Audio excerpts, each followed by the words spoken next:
ND24 বাতৰি তাৎক্ষণিক প্ৰভাৱ মাজবাট থানাৰ ভাৰপ্ৰাপ্ত বিষয়াৰ বিৰুদ্ধে তদন্তৰ নিৰ্দেশ ওসি সঞ্জয় দুবেৰ বিৰুদ্ধে আছে বহু ভয়ংকৰ অভিযোগ মাজবাটৰ টেৰু ঘাটৰ অকাল মৃত্যুৰ তদন্ত কৰা নাছিল সঞ্জয় দুবে পৰিয়ালৰ এজাহাৰো গ্ৰহণ কৰা নাছিল ভাৰপ্ৰাপ্ত বিষয়াগৰাকীয়ে হিল বালি মাফিয়াই খন্দা 5 নৈত পৰি মৃত্যু হৈছিল টেৰু ঘাটৰৰ 50,000 টকাত মাফিয়াৰে মিলামিছা কৰাৰ অফাৰ দিছিল আৰক্ষী বিষয়াগৰাকীয়ে এই বিষয়ত কালি সবিস্তাৰে বাতৰি সম্প্ৰচাৰ হৈছিল ND24ত বাতৰি সম্প্ৰচাৰৰ পাছতে উদালগুৰি আৰক্ষী অধীক্ষকৰ তদন্তৰ নিৰ্দেশ সমগ্ৰ ঘটনা সন্দৰ্ভত SSP পুষ্কিন জৈনে চক্ৰ পৰিদৰ্শকক প্ৰতিবেদন ইতিমধ্যে দাখিল কৰাৰ নিৰ্দেশ দিছে তদন্ত কৰি বালি মাফিয়াৰ আৰত আছিল দগাবাজ RTI কৰ্মী দিলীপ নাথ আৰত আছিল কপিল নাথ আৰু পংকজ নাথ প্ৰশান্ত নাথ আৰু অনিৰাম বসুমতাৰী প্ৰায় 2 মাহৰ পাছতে টেৰু ঘাটৰৰ সেই গোচৰটো মাজবাট আৰক্ষী থানাই ৰুজু কৰিলে তাকো বাতৰি সম্প্ৰচাৰ হোৱাৰ পাছত আৰু সেইবাবে ওসি সঞ্জয় দুবেৰ বিৰুদ্ধে এতিয়া ইটোৰ পাছত সিটোকৈ এনেধৰণৰ ভয়ংকৰ অভিযোগ উত্থাপন হৈছে টেৰু ঘাটৰ অকাল মৃত্যুৰ তদন্ত সঞ্জয় দুবে কৰা নাছিল পৰিয়ালৰ লোকে সঞ্জয় দুবেক গৈ লগ ধৰিছিল এজাহাৰ দাখিল কৰিছিল তাৰ পাছতো গুৰুত্ব দিয়া নাছিল আনকি হিলবালি মাফিয়া চক্ৰটোৰ সৈতে 50,000 টকাত মিলামছা কৰিবলৈ অফাৰ আৰক্ষী বিষয়াগৰাকীয়ে দিছিল অৰ্থাৎ ভাৰপ্ৰাপ্ত আৰক্ষী বিষয়াগৰাকীয়ে সেই দায়িত্ব পালন কৰিছিল আৰু এতিয়া ND24ত সম্প্ৰচাৰ হোৱা বাতৰিৰ পাছতে তাৎক্ষণিক প্ৰভাৱ দেখিবলৈ পোৱা গৈছে এগৰাকী ভাৰপ্ৰাপ্ত বিষয়া সঞ্জয় দুবেৰ বিৰুদ্ধে তদন্তৰ নিৰ্দেশ দিছে আৰক্ষী অধীক্ষকগৰাকীয়ে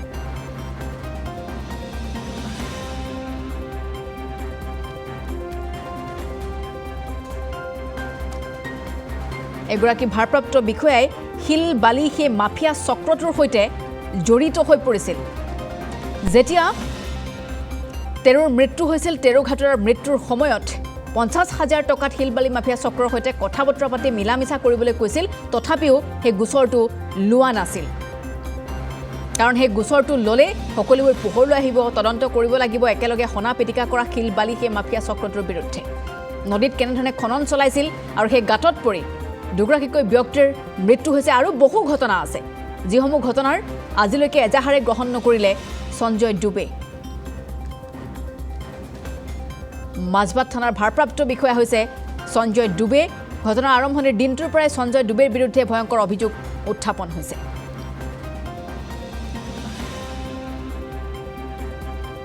অকাল মৃত্যুৰ তদন্ত কৰিবলৈ এগৰাকী ভাৰপ্ৰাপ্ত আৰক্ষী বিষয়াই ইচ্ছা কিয় প্ৰকাশ কৰা নাছিল কিহৰ বাবে পৰিয়ালটোক মিলামিছা কৰিবলৈ কৈছিল আৰু আজি পৰ্যন্ত নললে সেই গোচৰ বাতৰি ধাৰাবাহিকভাৱে সম্প্ৰচাৰ হোৱাৰ পাছত 2 মাহৰ অন্তত সেই গোচৰ ৰুজু কৰা হৈছে এতিয়া উদালগুৰিৰ SSP গৰাকীয়ে তাৎক্ষণিকভাৱে সঞ্জয় দুবেৰ বিৰুদ্ধে সমগ্ৰ ঘটনা সন্দৰ্ভত তদন্তৰ নিৰ্দেশ দিছে আমি গোটেই ঘটনাটো সন্দৰ্ভত শেহতীয়া আৰু আপডেট ল'বলৈ জ্যেষ্ঠ সাংবাদিক বিমল ভূষণ মহন্তৰ সৈতে সংযুক্ত হৈছো উদালগুৰিত যেহেতু উপস্থিত আছে ঢেকিয়াজুলিৰ পৰা খবৰসমূহ আমাক ধাৰাবাহিকভাৱে জনাই গৈছে বিমল শেহতীয়াকৈ আৰু কি কি তথ্য আহিছে পোহৰলৈ বহু অভিযোগ উত্থাপন হৈছে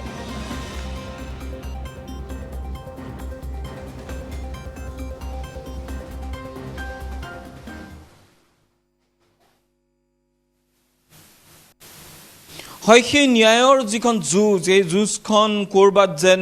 ৰৈ যাব লগা হৈছে আৰু সেই ন্যায়ৰ যুঁজখন যেন আজিৰ তাৰিখত কৰবাত স্তব্ধ হৈ গৈছে যি বাতৰি কৰিবলৈ আহি আমাৰ সতীৰ্থ সাংবাদিক বিমল জ্যোতি নাথ ইতিমধ্যে একাংশ দুৰ্বৃত্তৰ দ্বাৰা প্ৰহিত হ'ব লগা হৈছিল সেইগৰাকী ব্যক্তি যাৰ মৃত্যু হোৱাৰ বাবে সেই বাতৰি সৃষ্টি হৈছিল সেইগৰাকী লোকৰ বাসগৃহত মই বৰ্তমান উপস্থিত আছোঁ ঘৰ বুলিবলৈ এই 3 ইঞ্চি ৱালৰ এটা কোঠা এইটোৱে তেওঁলোকৰ ঘৰ এই ঘৰখনত আপুনি এখন আঁঠুৱা তৰি থোৱা আছে কিন্তু ইয়াত আপুনি কোনো বিছনা নেদেখিব ঘৰখন ভালদৰে চাওক এইটোৱে তেওঁলোকৰ শুৱনি কোঠা আৰু এই শুৱনি কোঠাটোত এখন আঁঠুৱাও তৰি থোৱা আছে আপোনালোকে দেখা পাইছে কিন্তু ইয়াত কোনো ধৰণৰ বিছনা নাই কোনো ধৰণৰ আচবাব নাই আৰু কোনো ধৰণৰ তেওঁলোকৰ সা সম্পত্তি বুলিবলৈও কোঠাটোৰ ভিতৰত থকা এই যিখিনি কেইপদ বস্তু আপুনি এইখিনি দেখা পাইছে এয়াই তেওঁলোকৰ সা সম্পত্তি চৰকাৰে এটা ঘৰ দিছে 3 ইঞ্চি ৱালৰ এই ঘৰটো দেখা পাইছে এই ঘৰটো তেওঁলোকৰ এতিয়া সাৰথি ইয়াৰ পূৰ্বে তেওঁলোক অন্য এটা ভগা জুপুৰিত আছিল এইগৰাকী লোকৰ মৃত্যুৱে কাৰো হৃদয় স্পৰ্শ কৰিব নোৱাৰিলে আৰু ইয়াৰ যাৰ কাৰণে স্থানীয় যিসকল লোক তেওঁলোক প্ৰতিবাদত নামিব লগা হৈছিল আৰু সেই প্ৰতিবাদৰ বাতৰি কৰিবলৈকে আমাৰ সতীৰ্থ সাংবাদিক বিমল জ্যোতি নাথ ইয়ালৈ আহিছিল আৰু সেই প্ৰতিবাদ কৰিলে কাৰোবাৰ হয়তো অপকাৰ হ'ব, কাৰোবাৰ অসুবিধা হ'ব, কাৰোবাৰ ব্যৱসায়ত হানি হ'ব, আৰু যি কাৰণে ইয়াৰ পৰা নাতি দূৰৈত তেওঁলোকৰ ঘৰৰ পৰা নাতি দূৰৈত থকা কেইখনমান দোকানৰ সন্মুখত আমাৰ সতীৰ্থ বিমলক প্ৰহাৰ কৰিছিল একাংশ দুৰ্বৃত্তই। কিন্তু যিজন লোকৰ মৃত্যু এটা বাতৰি সৃষ্টি কৰিছিল, এইজন লোক, তেওঁৰ পুত্ৰৰ হাতত ফটোখন আপুনি দেখা পাইছে, এইজন লোক তেওঁৰ মৃত্যু ঘটিল, কিন্তু কোনো ন্যায় নাপালে, কোনো গোচৰ ৰুজু নহ'ল। আৰু সেইবাবেই স্থানীয় ৰাইজসকল ক্ষোভিত, সেইবাবেই স্থানীয় যিসকল গাঁওবাসী আছে তেওঁলোক ক্ষোভিত যে ন্যূনতম পৰিয়ালটোৱে কিবা এটাতো কম্পেনচেশ্যন পোৱাৰ যোগ্য হয়। কাৰোবাৰ ভুলৰ বাবে অকালতে মৃত্যু সাৱটি লোৱা এইগৰাকী ব্যক্তিক তেওঁক কোনোবাইতো কিবা এটা ন্যায় দিয়াৰ ব্যৱস্থা কৰক, কিন্তু একো নহ'ল, যি কাৰণেই তেওঁলোকে প্ৰতিবাদ কৰিবলৈ আহিছিল। আৰু আমি আজি আহি তেওঁলোকৰ ঘৰত উপস্থিত হৈছোঁ। এগৰাকী তেওঁৰ পুত্ৰ, এগৰাকী তেওঁৰ জীয়ৰী, আৰু তেওঁৰ যিগৰাকী পত্নী, তেওঁ হাজিৰা নকৰিলে ঘৰখন নচলে, গতিকে কাৰোবাৰ পথাৰত আজি ৰোৱনী হিচাপে ৰুবলৈ গৈছে। সামগ্ৰিকভাৱে ঘৰখন দেখুৱাইছোঁ, এইখন তেওঁলোকৰ পুৰণি ঘৰ, আৰু এই ঘৰখন উৱলি গ'ল, যি কাৰণে চৰকাৰী ঘৰখনত তেওঁলোক এতিয়া থাকে। কিমান তাৰিখে দেউতাৰ ঘটনাটো হৈছিল? 2 এপ্ৰিল। 2 এপ্ৰিল। কেলৈ গৈছিলে নদীলৈ? জাল মাৰিব কাৰণে গৈছিল। জাল মাৰিব গৈছিল। তাৰপিছত কি হ'ল? তাতে ডেথ হৈ গ'ল। কেনেকৈ? পানীত পৰি পানীত সোমাই গ'ল। তাৰপিছত তোমালোকে কেনেকৈ গম পালা দেউতা পানীত তলত সোমাই গ'ল বুলি, গাঁতত সোমাল বুলি? তাৰ চাপৰাবাৰীৰ মানুহবিলাক কৈছিলে। বেলেগ মানুহে দেখিছিলে? চাইছিলে, দেখি আছিল। তাৰপিছত কি হ'ল? পিছতে আৰু গাঁৱৰ মানুহবিলাক গম পাইছে, পিছত লৈ আহিছে। তো গাঁতত যে সোমাই গ'ল, সেই গাঁতটো কিহৰ গাঁত? জেচিবি কৰা। জেচিবি কৰা গাঁত? জেচিবি দি বালি খান্দা গাঁত? হয়। কিমান দ আছিলে গাঁতটো? হ'ব, ইমানটো নাজানো এতিয়া কিমান দ আছে। বহুত দ আছে। কিমান আছে, কিমান দ নাজানা? তাৰপিছত দেউতাৰ ডেড বডি তাৰ পৰা লৈ অহা হ'ল? হয়। পুলিচে লৈ গ'ল নে তোমালোকে লৈ আহিলা? আমি লৈ আহিলোঁ। তাৰপিছত পোষ্টমৰ্টেম কৰা হ'ল নে নাই? হোৱা নাই। পোষ্টমৰ্টেম হোৱা নাই। পুলিচ আহিছিল নেকি? অহা নাই। পুলিচ অহা নাই। তো পুলিচ পিছতো ঘৰলৈ অহা নাই? অহা নাই। সেইটো কাৰ, নদীটো কাৰ হয়? নদীটো কোনে, বালি কোনে খান্দে তাত? বালি খান্দে সেইফালে মানুহ, এতিয়া নাজানো নামটো। নাম নাজানো। কোনে বালি খান্দে নাজানে, মাছ মাৰিবলৈ নৈখনলৈ গৈছিল, কেইটামান মাছ পাব, হয়তো আহি 2টা ঘৰত খাব, 4টা বিক্ৰী কৰিব, আৰু তেনেদৰেই ঘৰখন চলে। এই ঘৰখনৰ একমাত্ৰ উপাৰ্জনকাৰীজন আজি নাই। সেই ঘৰখনৰ উপাৰ্জনকাৰীজন নোহোৱাৰ বাবে আজি তেওঁ পত্নী হাজিৰা কৰিবলৈ ওলাই গৈছে, 2 সন্তানক ঘৰত থৈ গৈছে। এয়া ঘৰখনৰ অৱস্থা। কিন্তু এওঁলোক দুখীয়া হোৱাৰ বাবে এওঁলোকৰ ন্যায় পোৱাৰ অধিকাৰ নাই নেকি? এওঁলোক দৰিদ্ৰ হোৱাৰ বাবে এওঁলোকৰ বাবে কোনো আইন কানুন নাই নেকি? আজি কোনোবা এজন ধনী মানুহ যদি এনেদৰে মৰিলেহেঁতেন, তেতিয়াহ'লে আৰক্ষীয়ে আহি পোষ্টমৰ্টেমো কৰিলেহেঁতেন, আৰক্ষীয়ে আহি তেওঁলোকক ন্যায় দিবৰ বাবে অন্যান্য ব্যৱস্থা হ'লহেঁতেন, এনকুৱাৰী হ'লহেঁতেন, বহুত কিবা কিবি হ'লহেঁতেন। কিন্তু এওঁৰ পিতৃ এজন দুখীয়া মানুহ, এওঁৰ পিতৃ হাজিৰা কৰি খোৱা মানুহ, মাছ মাৰি খোৱা মানুহ, গতিকে এওঁলোকৰ বাবে চিন্তা কৰিবলৈ আজিৰ সমাজত আমাৰ কোনো ধৰণৰ মানুহ নাই। যিটোতেই ক্ষোভিত স্থানীয় লোকসকল, যি কাৰণেই প্ৰতিবাদ কৰিছিল, আৰু সেই প্ৰতিবাদ কৰিবলৈ আহিছিল মোৰেই সতীৰ্থ বিমলজ্যোতি নাথ, আৰু যাক এওঁলোকৰ ঘৰৰ নাতি দূৰৈত ৰাস্তাত বগৰাই বগৰাই পিটা হ'ল, যাক ডেগাৰ উলিয়াই হত্যাৰ চেষ্টা চলোৱা হ'ল, যাক গাড়ীত উঠাই বলপূৰ্বক লৈ যাবলৈ চেষ্টা কৰা হৈছিল, কিন্তু কেইজনমান স্থানীয় লোকৰ হস্তক্ষেপত তেওঁলোকৰ প্ৰাণ বাচিল। মোৰ সতীৰ্থ বিমলৰ লগতেই তাত আন কেইবাগৰাকীও সাংবাদিক আছিল, তেওঁলোককো একেদৰে প্ৰহাৰ কৰা হ'ল, কিন্তু আটাইতকৈ বেছিকৈ প্ৰহাৰ কৰা হৈছিল, যি কাৰণত মোৰ সতীৰ্থজন হস্পিটেলাইজ হ'ব লগা হ'ল তেজপুৰত কেইবাদিন ধৰি। স্থানীয় গাঁওবুঢ়াজন আছে, মই তেওঁৰ লগতো কথা, আপুনি VDP প্ৰেচিডেণ্ট,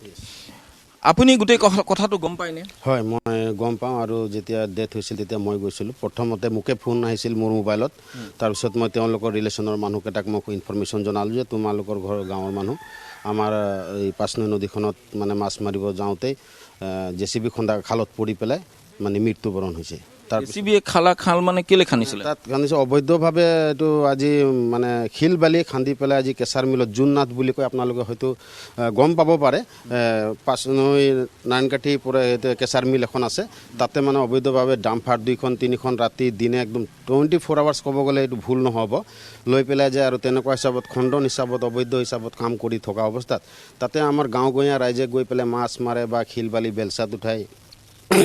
ট্ৰেক্টৰত আনি পেলাই ঘৰ বালি এনেকুৱা ধৰ সাজি আছিলে কিন্তু সেইখিনি কামৰ পৰাও এতিয়া আমাৰ ৰাইজে মানে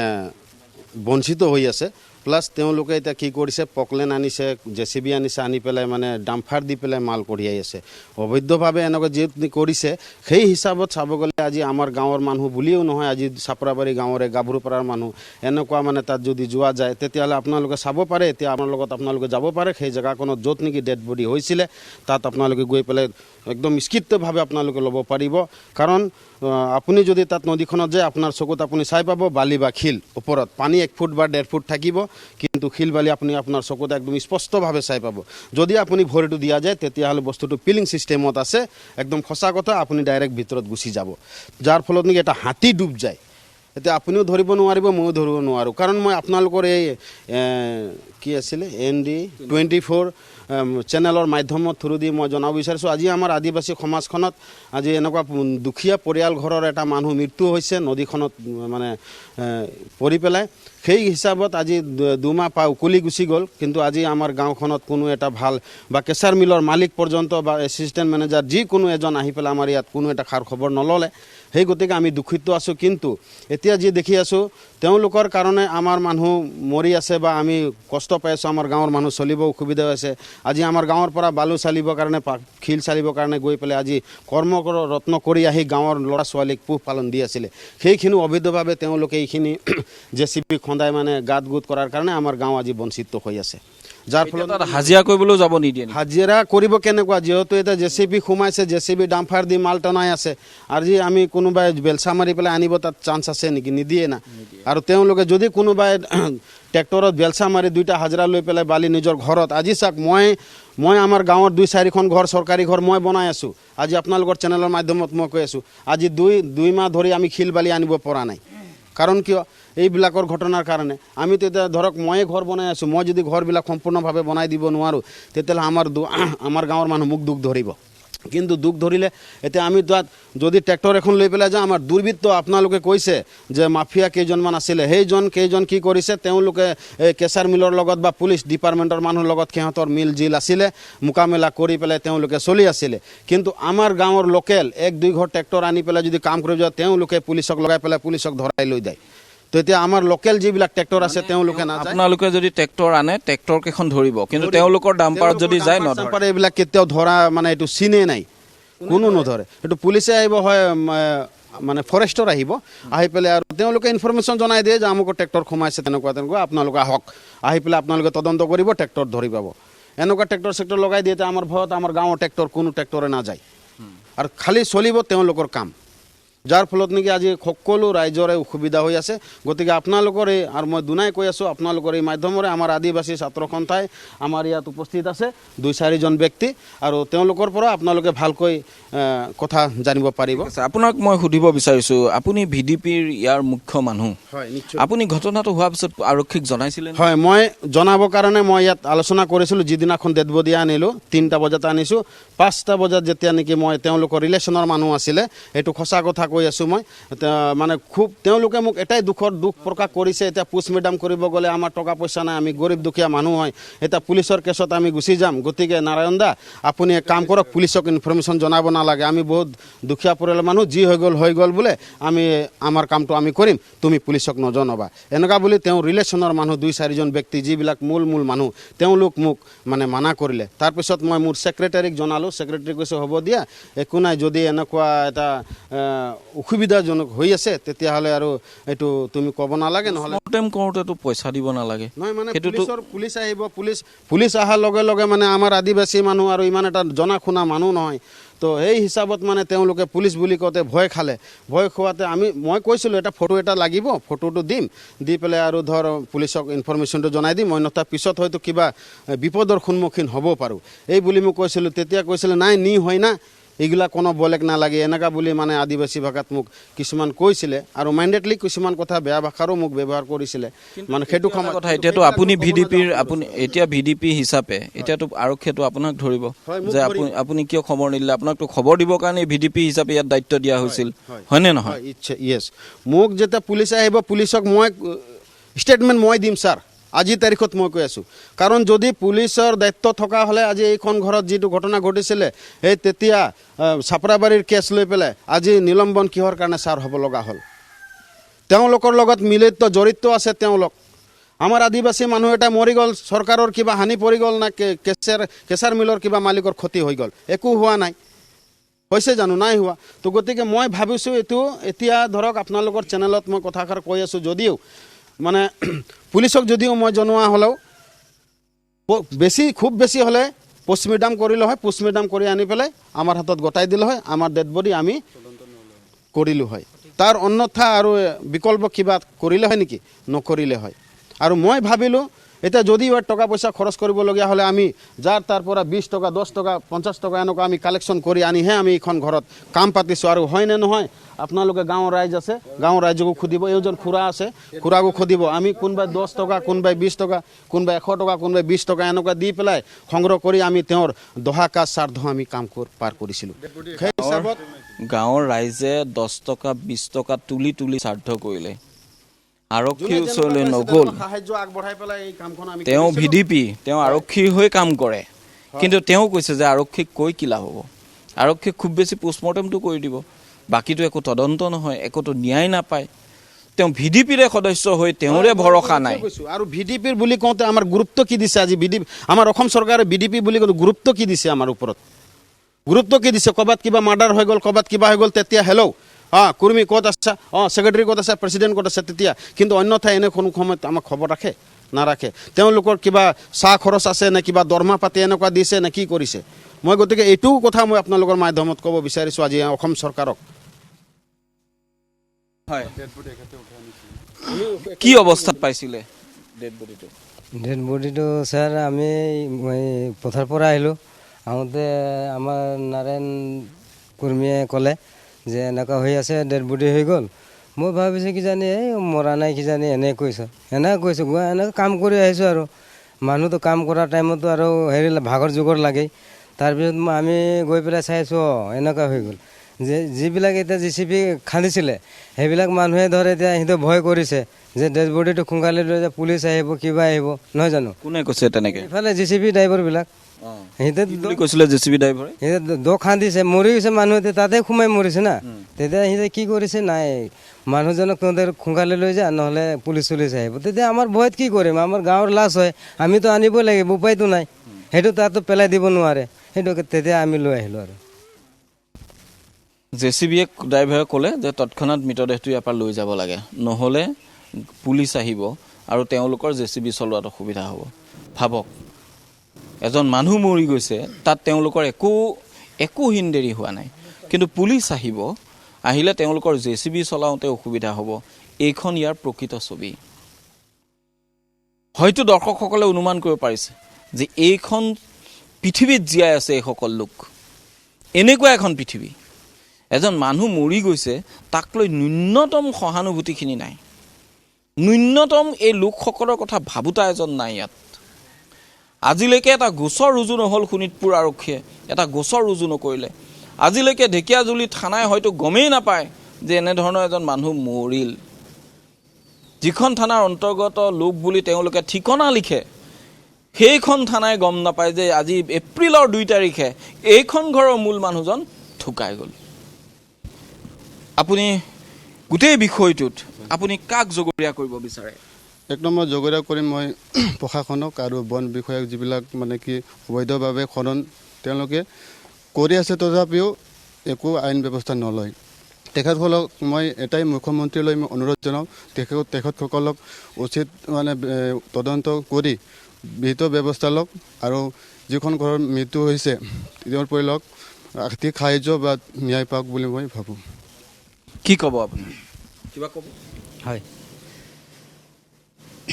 যিহেতু এই গোটেই ঘটনাটোৰ বাবে কাৰ গাত ভুল বুলি আপুনি ভাবে গোটেই ঘটনাটোৰ বাবে এতিয়া আমি আৰু কাৰ গাত ভুল বুলি ভাবিম আমি বিশেষ কৰি ভুল বুলি ভাবিম যিহেতু আমাৰ ৰক্ষা বাহিনী ঠিক আছে আমি বিমলক এই মুহূৰ্তত ধন্যবাদ জ্ঞাপন কৰিছোঁ